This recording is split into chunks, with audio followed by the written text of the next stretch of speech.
सभी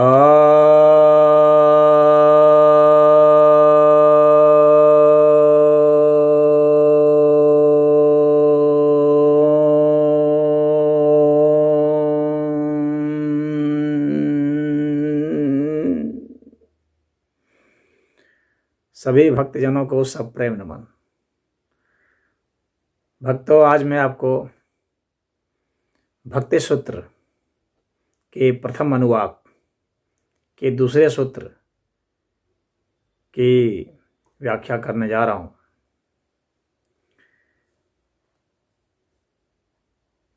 इस दूसरे सूत्र में नारद जी ने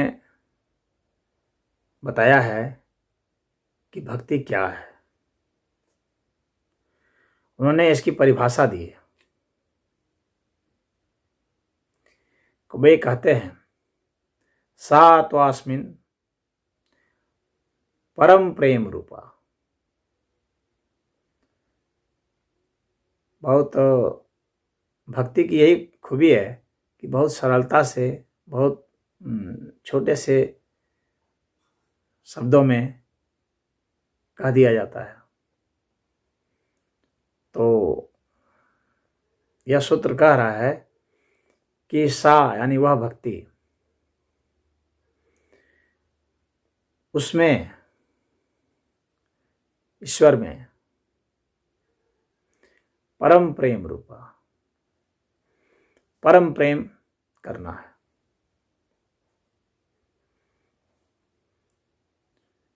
यानी ईश्वर में हमारा परम प्रेम हो, अनन्य प्रेम हो, यह भक्ति है।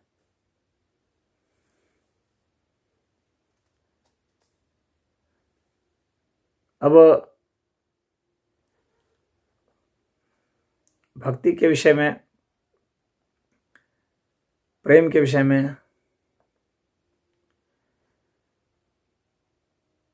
श्रीमद् भागवत के 11वें स्कंद में भगवान ने समझाया है कि भक्ति क्या है। यहाँ पर नारद जी ने उन सब का सार रखा है। गीता में भी भगवान ने भक्ति योग अध्याय में समझाया है, 12वें अध्याय में, कि भक्ति क्या है, भक्त कैसे होने चाहिए।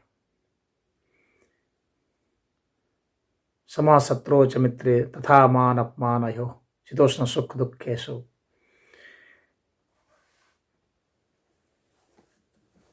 समः संग विवर्जितः। तो कई चीजें हैं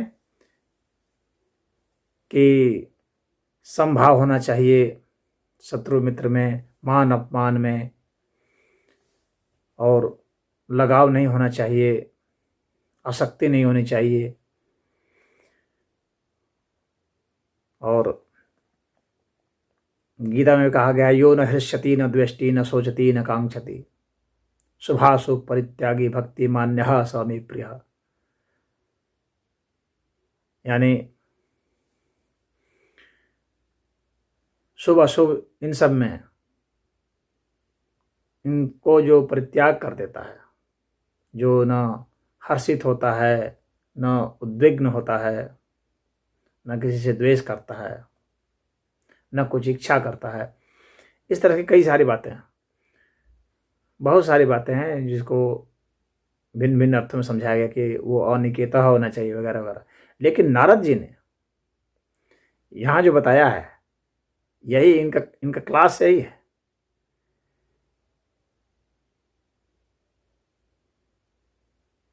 जो ये भक्ति सूत्र का, इसलिए नारद की भक्ति सूत्र को सिरमौर माना जाता है, क्योंकि गीता में बहुत सारे श्लोकों को मिला करके जो एक भाव आता है, बहुत सारे श्लोकों के जरिए जो बताया गया है, उसको बस यहाँ पर एक सूत्र में बता दिया गया है। और वही है कि इन सब का लब्बो लबा यही है, सबका सारांश, सबका उपसंहार यही है कि आपके मन में प्रेम हो। और कैसा प्रेम हो? परम प्रेम हो। परम प्रेम का अर्थ क्या हुआ और प्रेम का अर्थ क्या हुआ, आप समझते हैं। सामान्यतः व्यक्ति प्रेम को नहीं समझता है। जो सामान्य अर्थ में जो काम को समझता है, मोह को समझता है, बस आप ऐसा ही समझ लीजिए कि सभी तरह की जितनी कामनाएं हैं वे सब इकट्ठी हो जाएं, सभी तरह के मोह इकट्ठे हो जाएं। मोह को आप समझ रहे हैं, काम को आप समझ रहे हैं। एक प्रेमी प्रेमिका का संबंध, एक पति पत्नी का संबंध, एक मित्र मित्र का जो संबंध है, पिता पुत्र का जो संबंध है, और बहुत गहरा संबंध, इनमें जो आदर्श स्थिति को प्राप्त हुए, पिता पुत्र की जो आदर्श स्थिति को प्राप्त हो जाते हैं, उनके संबंधों के में घनिष्ठता में, प्रेमी प्रेमिका में जो आदर्श स्थिति को प्राप्त हो जाते हैं घनिष्ठता में, और माँ बच्चे की घनिष्ठता की जो आदर्श परम अवस्था है, उसी तरह से दो मित्रों की जो परम घनिष्ठता है, या किसी पशु के प्रति जो परम घनिष्ठता हो सकती है, पक्षी के प्रति या वनस्पतियों के प्रति, इन सबको अगर एक साथ मिला दिया जाए और एक साथ मिला करके और फिर इसको सबके लिए कर दिया जाए,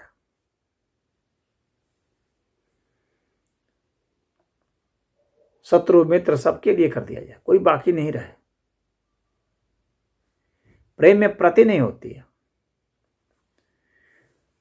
जहां प्रति होती है उसको प्रेम नहीं कहा जाता है।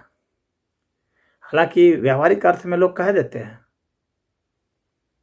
क्योंकि प्रेम एक आदर्श स्थिति है और हर कवि, हर साहित्यकार, हर चित्रकार, हर संगीतकार, हर जो भी श्रेष्ठ है, सकारात्मक है व्यक्ति, उसको प्रेम की लालसा होती है।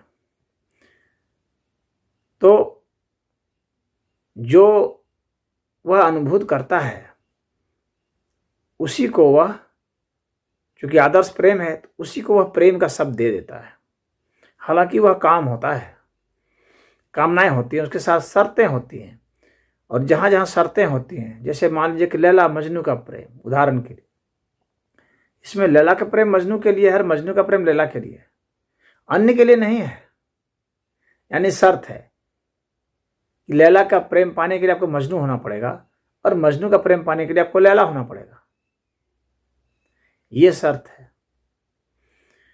लेकिन वास्तव में जो प्रेम होता है, इसीलिए यह जो लैला मजनू का प्रेम है, यह वास्तव में प्रेम नहीं है।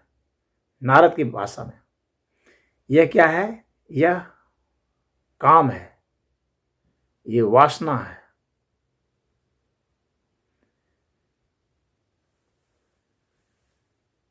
नारद की भाषा में क्या है प्रेम? कि वह सबके लिए होना चाहिए। ऐसा नहीं कि वह सिर्फ मजनू के लिए हो। जब हर एक के लिए वही उद्गार हो, और जब ऐसा होगा तो फिर क्या होगा कि आपके भाव में फिर शर्त नहीं रहेगी। जैसे यहाँ पर भाव में एक शर्त हो सकती है कि उसका एक विपरीत यौन आकर्षण, यहाँ पर यौन भी एक शर्त है। लैला का किसी अन्य महिला के साथ वैसा प्रेम नहीं है, क्योंकि वहां पर यौन एक बाधा है। यहाँ नारद के प्रेम में कोई बाधा नहीं है, न यौन कोई बाधा है,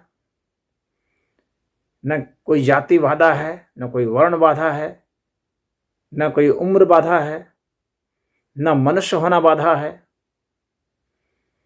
न ही जीवित होना बाधा है कि कोई जीवित प्राणी हो, पशु हो, पक्षी हो, वनस्पति हो, ये बाधा है। यानी कोई भी, यानी पत्थर भी हो सकता है, ईंट भी है, नदी भी है, पहाड़ भी है, आकाश भी है, कोई भी है जो आपके संज्ञान में है, उन सबके प्रति एक सा भाव, वही अहोभाव, वही करुणामय भाव, सबके उपकार के हित के लिए जो लगा हुआ है, और किसी कामना से, वासना से नहीं लगा है। वो उसको प्रभु ही समझता है, वो प्रभु के सिवा कुछ नहीं समझता। श्रीमद् भागवत में ये बताया गया है कि उत्तम कौन है, उत्तम भक्त कौन है। उत्तम भक्त वही है जिसको कि सभी भूतों में जो भगवान को देखता है, भगवान को जो सभी जगह देखता है और सब में जो भगवान को देखता है, वह जो है उत्तम भक्त है। तो जो उत्तम भक्त हैं उनकी परिभाषा दी है। तो ऐसी ही भगवता को उसको प्रेम कहा गया। और प्रेम में अन्य जो सुख होते हैं वे क्या है, क्षीण हो जाते हैं। कुछ समय के अंतराल में वे घट जाते हैं और यहाँ तक कि वे दुख में बदल जाते हैं। लेकिन भक्ति उसको कहेंगे जिसमें कि प्रेम आनंद लगातार बढ़ती हो।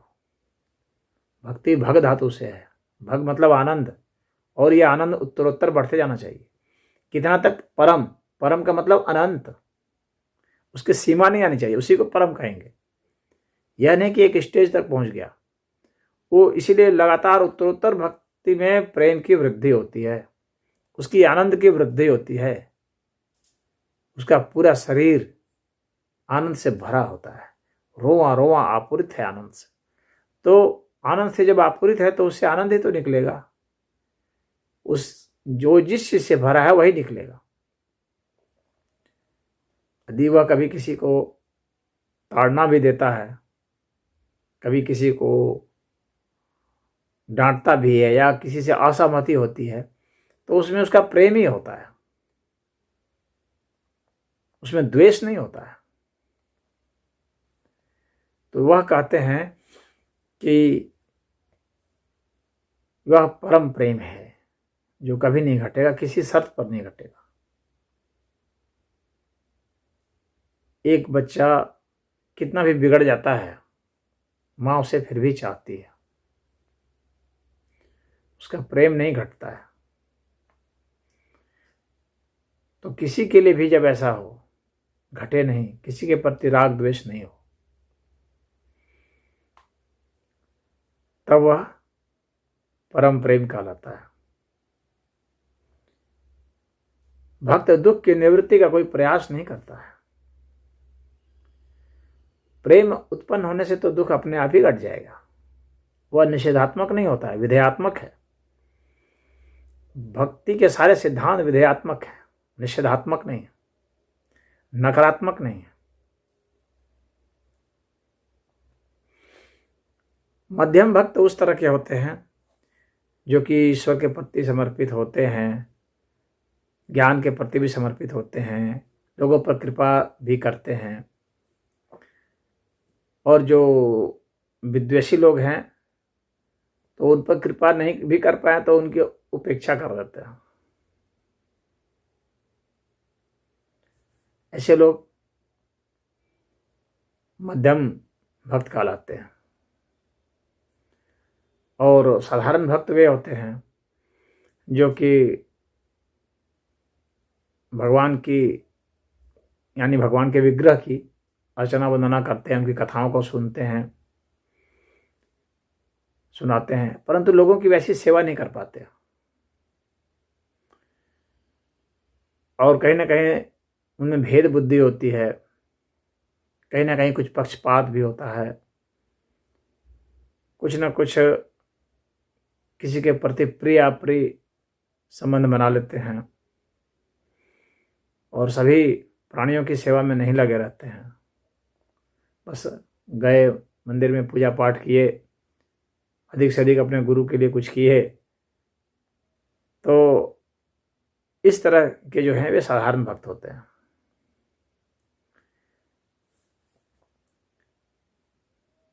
तो ये जो भक्ति है ये काफी रागात्मक होना चाहिए। और अनन्य का मतलब हो गया कि उसके सिवाय कुछ नहीं। आपका जो मन है उसमें और लेस मात्र के लिए किसी के लिए कोई स्थान, किसी के विषय में सोचना ही नहीं है, कुछ होना ही नहीं है। जो है प्रभु है। अगर रुपया भी आता है तो वो रुपया प्रभु है, शत्रु भी आते हैं तो शत्रु प्रभु हैं, जो अपने को शत्रु भाव से रखते हैं, उसके लिए कोई शत्रु नहीं है, वो उसके लिए सब प्रभु ही है। वो चाहे जिस रूप में है, बाघ के रूप में है तो बाघ प्रभु है, यानी प्रभु के सिवा कुछ नहीं है उसके दिमाग में। जो भी शब्द आएंगे वो प्रभु ही होंगे, चाहे एक आए, चाहे दो आए, चाहे तीन आए, चार आए, कोई भी संख्या आ जाए, कोई भी वस्तु आ जाए, कोई भी व्यक्ति आ जाए, कोई भी पदार्थ आ जाए, सब प्रभु ही है। वासुदेवः सर्वमिति स महात्मा सुदुर्लभ, गीता में भगवान ने कहा है। तो एक वासुदेव के सिवाय कुछ नहीं दिखता है। जैसे उपनिषदों में है, एको ही रुद्रो, एक ही रुद्र है, सिवाय रुद्र के और कुछ नहीं, ना द्वितीयाय तस्थुः, और दूसरा अन्य कोई नहीं है। तो जब अन्य कोई नहीं है तो वह अनन्य भक्ति है, और जब हमारे मन में कुछ और भी है तो वह अनन्य भक्ति नहीं है। और यह सामान्य सी बात होती है। यदि आप देखेंगे, ये अनन्यता की अपेक्षा हर मनुष्य करता है, हर प्रेमी प्रेमिका करती है। इससे प्रेमी चाहता है कि जो उसकी प्रेमिका है उसके प्रति ही समर्पित सिर्फ हो, यानी अनन्य हो जाए, वो किसी और के प्रति नहीं। ये कहाँ से? ये उसी ईश्वर की जो भक्ति होती है उसी का एक छोटा सा रूप है। यह हर प्रेमिका चाहती है कि उसका प्रेमी उसी के प्रति समर्पित हो, किसी अन्य के प्रति नहीं, यानी वह अनन्य प्रेम चाहती है। उसी तरह से पति, उसी तरह से पत्नी, उसी तरह से मित्र, सब यही चाहते हैं, सब अनन्यता चाहते हैं।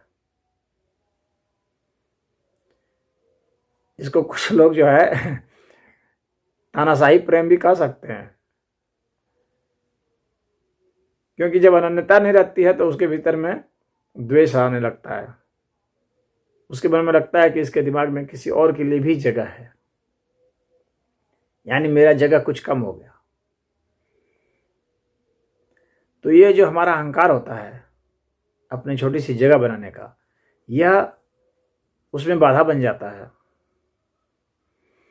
और वह प्रेम अधूरा अधूरा सा लगता है जिसमें अनन्यता नहीं रहती है। लेकिन जब एक व्यक्ति के प्रति इस तरह से अनन्यता की भावना है तो उसकी सीमा रेखा कहीं आ जाएगी, इसलिए वहां पर कामनाएं आ जाएंगी, द्वेष आ जाएंगे। लेकिन प्रभु ऐसे हैं जो कि सर्वव्यापी हैं, जो सब है, तो वहां पर तो अनन्यता अपने आप ही आ जानी है, आपको लानी नहीं है। आपको सिर्फ जानना है कि सिर्फ प्रभु के सिवाय कुछ है नहीं, तो अनन्यता स्वतः आ जाती है। प्रभु के सिवा कहीं कोई अस्तित्व सिद्ध नहीं होता है, तो वह अनन्यता जो स्वतः आ जाती है, इसी कारण जो है वह परम प्रेम हो जाता है। उसमें लाने नहीं पड़ती है, उसमें कोई अनिवार्यता और फोर्स कुछ नहीं होता है, वह स्वतः ही उपलब्ध है। तो ये भक्ति की सहज अवस्था होती है। आप जब समझ गए, अनुभूत कर लिए कि ईश्वर के सिवाय तो और कुछ भी नहीं है, सारे ईश्वर के ही स्वरूप हैं, तो फिर अनन्यता स्वतः ही आ जाती है। तो ये भक्ति जो है अनन्य भक्ति कहलाती है, जो कि श्रेष्ठ अवस्था होती है, उत्तम भक्ति होती है। तो वही कार्य है, और इससे क्या होगा कि परम प्रेम स्वरूपा हो जाएगा, और लगातार आनंद की उत्तरोत्तर वृद्धि होती रहेगी। और इसीलिए भक्त मस्त रहता है, वो भाव विभोर होता है, नाचता है, गाता है, हंसता है, रोता है, उसके रोने में भी आनंद है। जितना रोएगा उतना आनंदित होता है, विह्वल हो जाता है, व्याकुल हो जाता है। अपनी उस व्याकुलता से वो ईश्वर को पुकारता है, ईश्वर में समा जाता है पुकारते हुए। ईश्वर के सिवाय तो और कुछ है ही नहीं, उसकी हर पुकार ईश्वरी पुकार होती है। हर वक्तव्य, हर वचन उसके ईश्वर के होते हैं, वह जो बोलता है वह ईश्वरी वचन होते हैं। तो वो खाते पीते, उठते बैठते, सोते जागते, सब ईश्वर नाम ही उसका होता है। तो और इसके कारण ही उसके आनंद की वृद्धि होती है। क्योंकि हमारे में दुख कब आता है? जब दो की भावना होती है, तो द्वेष आता है, तो ही दुख की उत्पत्ति होती है। दुख की उत्पत्ति सदैव द्वैत भाव में होती है, और आनंद की उत्पत्ति सदैव अद्वैत अवस्था में होती है। इसलिए जिन लोगों ने अपने सिद्धांत द्वैत के बनाए हैं कि एक ईश्वर है, एक जीव है, एक प्रकृति है, तो इस तरह के जो भाव बना दिए हैं, एक जो है स्वर्ग नरक है, तो कई तरह के जो विभेद पैदा कर दिए हैं नाना प्रकार के, तो वहाँ से दुख उत्पन्न होता है जिसके दिमाग में इस तरह के द्वैत है। और यहाँ क्या है, अनन्य भक्ति का मतलब ईश्वर के सिवाय कुछ है ही नहीं, मैं नहीं हूँ, ईश्वर ही है। तो ईश्वर ही ईश्वर का गुणगान कर रहे हैं, ईश्वर ही ईश्वर का भजन कर रहे हैं, ईश्वर ही ईश्वर का कीर्तन कर रहे हैं। यही यहाँ पर कहना चाहते हैं, नारद का यही सूत्र यही कह रहा है। तो यहाँ का जो सिद्धांत है वो अद्वैत भक्ति का है, वही अनन्य भक्ति है जिसमें कोई दो नहीं रह जाता है, सिर्फ ईश्वर ही ईश्वर रह जाते हैं। तो इस सूत्र में इतना ही। ओम।